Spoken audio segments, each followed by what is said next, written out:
thanks again so much, guys, for being here. I really do appreciate you guys coming. Just go over a few quick things. So for everyone who doesn't know me, but everyone does right now, my name is Linding. I'm a registered counsellor, a speaker, and I'm currently finishing my master's in counselling as well. So the work that we're doing today, it's a mix of psychoeducation and practical tools so that you guys can actually take some stuff, some learnings, some insights, some language that you can actually use in your day-to-day lives. And also want to be clear about something, these workshops are not a replacement for therapy, they're meant to be complementary. So as an extra support, as I said, extra learning, extra reflection space, just a safe space to come to and connect. And a quick note, today's session will be recorded for educational purposes, and for anyone who can't make it today, usually some people on the south side always request these. And it'll be put up onto YouTube, so you can view it later as well if you want.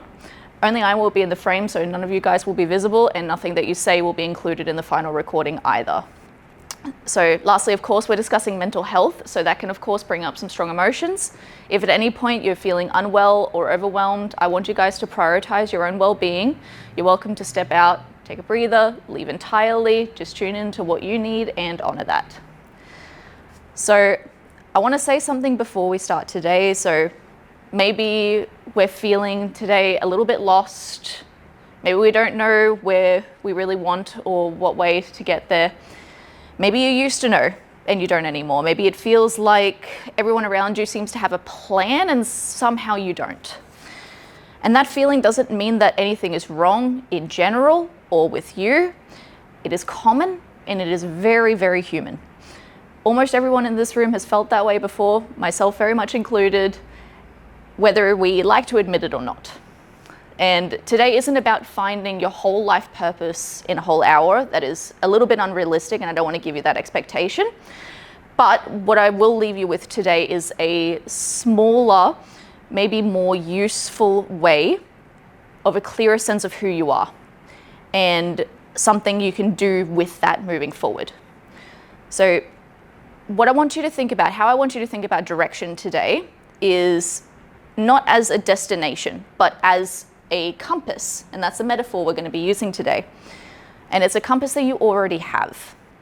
And everyone starts with one, right? We all start with a working sense of what matters to you, what feels right, what pulls you forward. Watch any young child and they will know exactly what they like, what they want, what they won't tolerate, and they will absolutely tell you in detail. And nobody taught them that. That was already written within them. So somewhere along the way, most of us stopped trusting our own compass. We think that it's broken, but it's really not broken because things just got attached to it, like sticky magnets, I like to think of them, and they pull your needle off your north point, off your true desires. So common magnets are parents' expectations, school, grades, comparisons, social media, fear of failing. On the opposite side of that coin, fear of succeeding and what that would demand of you. Old mistakes that you haven't let go of, wanting other people's approval, hello. Thinking what a responsible adult is supposed to do. And none of these are bad by themselves, by any means. A little caution here, a little caring about what others think there is totally normal. But attach enough of these sticky magnets and the compass can't even find your north anymore. It starts pointing at whatever's pulling hardest that day. You know, I've sat with so many people who could tell me exactly what their parents wanted, exactly what their bosses expected of them, what would look good socially, what their partner demanded of them. But they couldn't really tell me, hello, take a seat anywhere. They couldn't really tell me what exactly they genuinely and deeply wanted deep down. And the reason for that, so they couldn't tell me exactly what they wanted anymore. They didn't know. They had that lack of direction, but it's not a lack of direction. It's just too many magnets that was pulling them away from what they truly valued. And we don't accumulate these magnets all at once.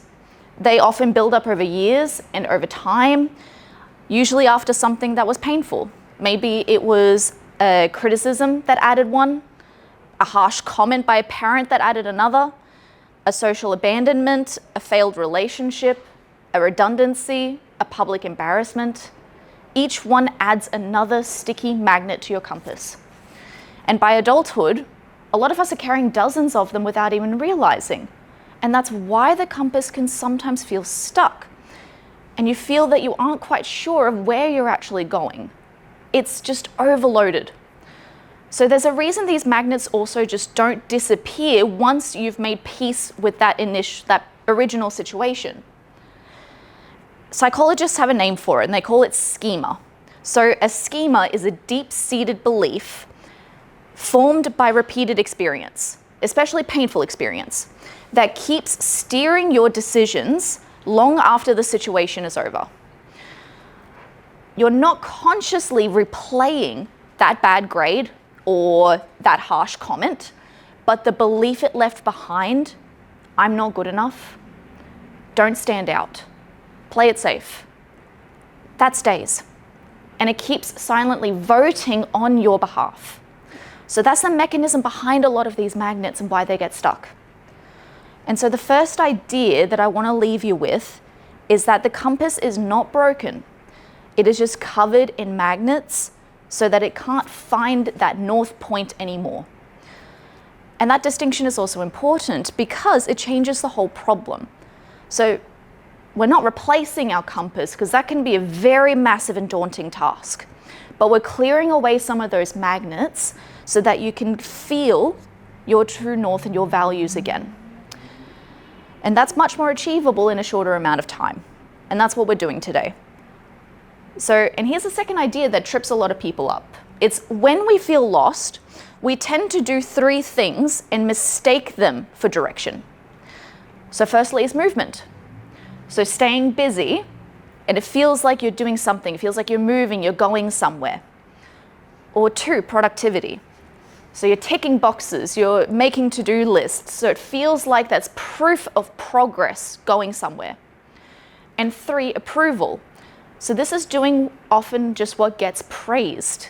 So you're seeking approval from other people, and it feels very safe to do so. And all three of them feel like direction in the moment. So it feels like you're going somewhere while you're doing them, but you're not. They don't tell you whether you're moving towards something that matters to you or not. It's like walking in the dark, right? You're walking, your feet are moving forward, but you don't know to where. And quick check-in with yourself. Which of these three do you lean on most when you feel lost? Do you stay busy, keeping yourself really busy? Do you tick lots of boxes? Or do you seek approval from others? Just notice it, because we're going to come back to that instinct later. Today, I'm not asking you to add more to your lives, not adding you to add more to your schedules or anything. We're clearing some of those magnets so you can feel that pull of your own compass, your own north, your own values much more. So first exercise is going to be a good foundation for the rest of everything else. We're not starting with goals, but we're going to be starting with memory instead. Your real memories, because that is a lot harder to fake and they're real for you.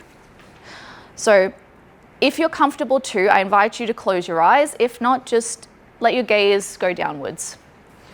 And I want you to think back across your whole life, maybe not just recently, but search for a moment when you felt most alive. Maybe not the happiest, not the most successful, but you felt the most alive, you felt the most you. It doesn't have to be a massive memory. It could be, but it could also just be a quiet afternoon, a really good cup of coffee, a conversation, a small win, anything where you felt just fully yourself. It might be from years ago. It might be more recent. I want you to take your time. When you found it, I just want you to sit with it for a few seconds. Try to relive it. When you have it, and when you've sat with it, I want you to open your eyes and go to your workbooks to the first page and write down, what were you doing? Was anyone with you?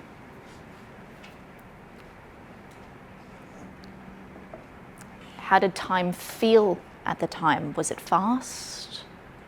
Was it slow? Did it feel gone completely?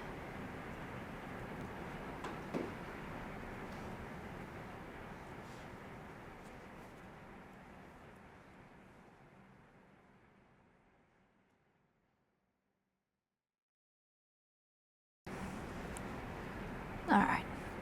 That memory that you found, maybe there was a few, maybe you've thought of a few even while you've been writing, is a signal towards your compass and what you value. What that felt like in the moment, what was going on there. That's what we're trying to come back to. And a quick question before we go any further. If I asked you to describe yourself, going a little bit, switching directions a little bit, but if I asked you to describe yourself, what would you say? I'm not actually going to put anyone on the spot, so don't worry. But what kind of things would you say? It would probably be things like, I work as a teacher at this school. I do park run every weekend. I studied communications in university. I live on the south side. I have 2 kids, things like that, right? They're facts, almost like a resume. Now, if I asked you to describe someone you love, would you describe them the same way? Oh, yeah, they're a teacher.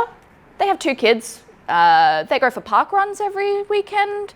They study communications in school. They live on the south side. You might say these things, but I want to guess that you probably more say something like, she's incredibly kind and makes everyone feel welcomed. He's quiet, but once you get to know him, he is full of energy and he is so positive. She is the most loyal person I know. He is a brilliant gift giver. He really listens. Do you notice the difference? For ourselves, we default to facts. For others, we tend to go to qualities we see in them. And that's important because the words that we use have influence over us. They have impact on us. So your job title is not your compass. It may include values that you care about, but it is not your compass. Your qualities are. So most of us have simply never been asked to name our own qualities out loud. Maybe there's some embarrassment to do so. Maybe you just want to stay humble, fly under the radar and not step on anyone's toes. So we default to those resume facts.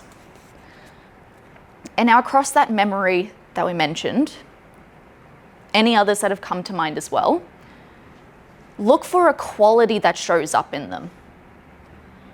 Not necessarily what you were doing, but what quality was underneath it. So there's a list on the second page of your workbook to help you maybe try to find that word. And maybe you can't find the word from the memory. That is only just one method to find it. If it doesn't work for you to find it from that memory, then think of what is most important to you in your life. Which of these could you not live without? If that doesn't work, you can try thinking about which qualities you really admire in other people. Now, there may be a few, but note the ones that feel the strongest. Circle, or if you have some other ones, write down whatever ones you have. Try to find 4 or 5 if you can.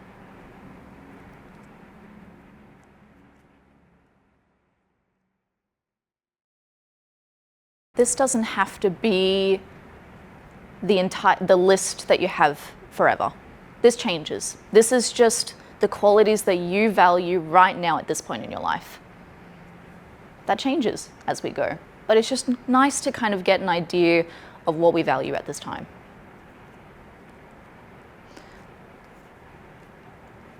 So with the ones that you have, we're going to pair up, and I want you guys to your partner, I want you to list the qualities, or say the qualities that you've listed. And as you name each quality, I want you to explain or try to say what that means for you, how that feels or looks like to you. So you could say, for example, for me, authenticity means staying true to my word. It means knowing that I'm me and I'm not going to be influenced by other people.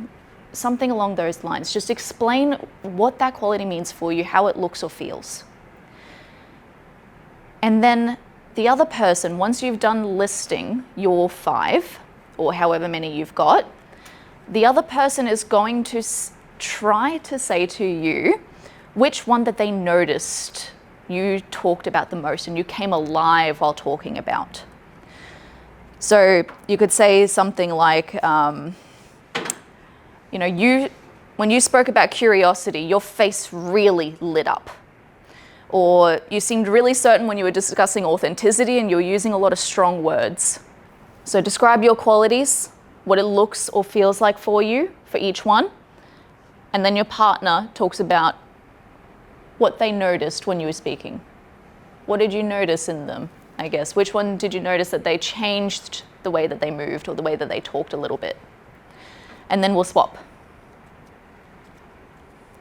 All right, everyone, pair up and we'll get going.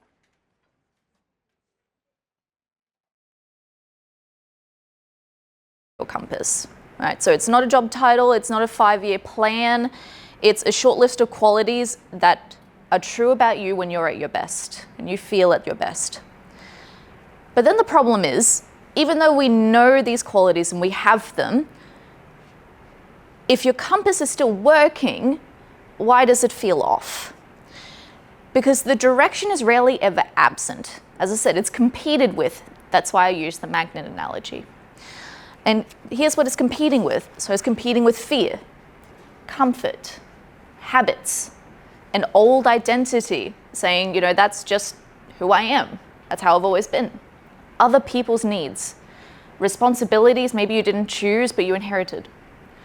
So think of someone who says that they value connection, but they spend every evening by themselves alone home scrolling. Their compass hasn't disappeared. They still value connection, but comfort and habits are just shouting louder than at most nights. So each of these has a job. Fear protects you from risks. Comfort saves your energy. Habit saves decision making. Old identities keep you consistent. None of them are the enemy. The only problem is when they're making decisions on your behalf where your compass should be making them instead. So the feeling of being lost that we're talking about comes from other things that are shouting louder than your values and direction. Now for another little exercise, I'm going to call out some of these magnets from earlier. And you have some sticky notes in front of you. And one of them says, I feel this very strongly. The other one, I feel this rarely, or I rarely feel this. And so as we list them out, I want you guys to hold up which one is true for you. Might be one or the other, or maybe you don't quite know which one you would want, that you think is right. Go with whichever one you feel most of the time. If you really can't think of one, don't put any up. But I do encourage you to at least think on it because I will be tallying the votes on what we have. So, the first one, the fear of failing.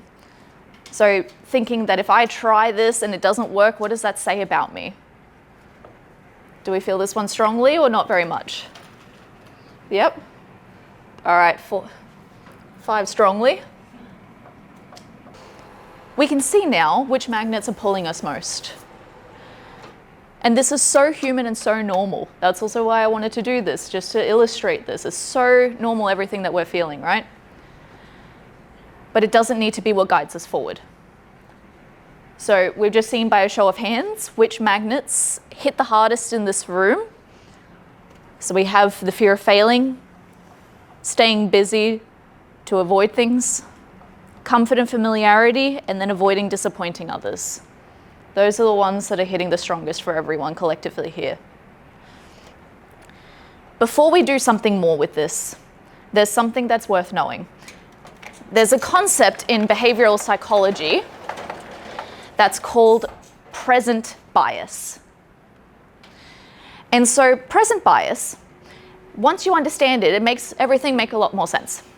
It basically means that we're wired to weigh an immediate reward way more heavily than a bigger reward that's coming later, even when we know very logically that the later reward matters much, much more to us. It's just how the reward system in our brains is set up. Everyone's got it. You can think of the marshmallow experiment as an example of this as well. It's the same reason it's easier to commit to a diet on Sunday than it is to turn down the dessert that's right in front of you on Wednesday, right? The version of you that's making the plan and the version of you that's facing the current moment with the cake in front of you, they're working with two completely different sets of incentives. So how that looks like with our magnets, the comfort now beats connection later. Scrolling now beats creating later. Saying yes now beats protecting your time later. Every time, because it gives you something right there in the moment. The magnet's rewards shows up instantly. And the compass's rewards, it sometimes shows up down the track, sometimes way down the track. When you put an immediate reward up against a delayed one, the immediate one wins more often than not. It's just the way that our brains default to, and it kind of sucks. But the part that I really want to take with you is that you can't out-willpower this, right? This isn't something you can out-willpower. Once you're standing there, phone in hand, dessert in front of you, or the easy option, whatever it is right in front of you. The immediate reward already has the upper hand. Fighting it head on, right at that point of decision, is like playing on the hardest difficulty setting. What actually works is deciding ahead of time. So before you're anywhere near that moment, a decision made in advance isn't competing with anything yet. There's no dessert in front of you. There's no notification lighting up on your phone. It's just you and a piece of paper. And that's exactly why later on we're going to ask you to write down a start, stop, and protect list so we can figure that out in this moment without the temptations here. Because in the moment, comfort is going to make its case. And it's a darn good case that it's making. So for right now, let's move on to another exercise. So that's the next page in your workbook. Turn to your page that has the 2 columns on it. So the left column is my compass says. So you can turn back to your qualities from this one and turn your qualities into simple actions. So for example, create, learn, connect, move, rest, help. And then the right column is what your current life says.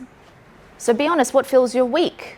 For a lot of us, it's emails, it is scrolling, it is Netflix, it's working overtime, saying yes when you mean no, avoiding a conversation you need to have.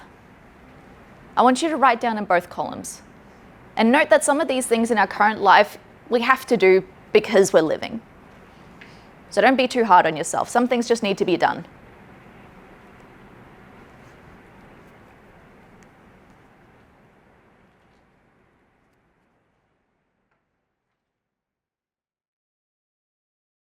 The compass is saying connect, create, and rest. Their current life might look like back-to-back meetings, replying to messages after hours, no hobby touched in months. The gap between them becomes a little bit more obvious once it's on paper. Usually it's not obvious until it is. And you might notice some overlap between the columns too, and that's worth noting just as much as any gap, because that means that something's already matching, so something's already working. So we don't need to rewrite what's already aligned, just notice it and move on to where you see any gaps. The gap is not something to take on personally. It is information for you, and it's something that can be worked with. It's showing you exactly which magnets right now are pulling you the most. So, I was going to get you guys to pair up and talk about that gap, but I think I need to be a little bit more mindful of time. So just take notice of that gap within yourself, and what's the biggest gap you notice and which one would you want to bridge the most? And we will be using this again shortly. So one more idea before we build on this. You don't build a life from your calendar. You build your calendar from who you believe you are and from your life. That's why willpower and productivity advice sometimes doesn't go very far on its own. You can't discipline your way into a life that doesn't match your identity. Change what you believe about who you are, and the calendar tends to follow without much fight. So for example, someone who believes like, I'm the kind of person who follows through. They probably don't need a very strict schedule to keep a promise to themselves or anyone else. The behavior follows the belief. Meanwhile, someone who believes themselves like, I'm not creative, I'm just not a creative person, they will find every reason not to start, every excuse, no matter how much free time they do have in their calendar. So in that respect, the calendar is not the issue. And there's 3 layers to any change. What you want to happen, the outcome. How you plan to get there, the process, and who you believe you are, the identity. And most advice will only target the first 2, so it'll target a goal and then how to get there, which is good. But it's also sometimes why it doesn't work, because it's not tapping into all 3. So compare these 2 sentences, for example, I want to run a marathon versus I'm becoming a runner. The first one ends the day the marathon does, the event does. I mean, unless you have another one planned on right after, which is kudos to you because that's impressive. But the second one keeps going long after because it's no longer about the event. It's about who is doing the running. Start from identity, and those goals become much easier to make and stick to. And last exercise. So we're going to write 3 short lists in your workbooks. So this is what I mentioned before, the start, stop, and protect. So start is one thing that you want to start doing this week. Make it small enough that you'll actually do it. So not get fit, but maybe walk 20 minutes on Tuesday. Not reconnect with people, but text one friend that I haven't spoken to in a while, maybe tonight. And not set better boundaries, but say no to one thing this week that I'd normally say yes to out of guilt. And not stop being so busy, but leave one evening this week completely unscheduled and do not fill it. Maybe not be more authentic, but share one opinion this week, even if it's not what people expect of me. And then stop. So one thing you need to stop. Most people know this for months or years. And then protect one thing you'll stop letting other things take from you. Your time, your energy, a relationship, your rest, your creativity, whatever it is that matters to you. Whatever you want to protect. And then we're going to finish with the sentence. The person I want to become is someone who. And answer with who they are, not what they achieve. So for example, I want to become someone who speaks up. I want to become someone who follows through. I want to become someone who stays true to myself no matter what. If made you feel something as well, like that's different now. There's something different about it now. And what I want to leave you with, because a lot of people don't actually say this even to themselves, right? So there's something about just even saying it that is so powerful.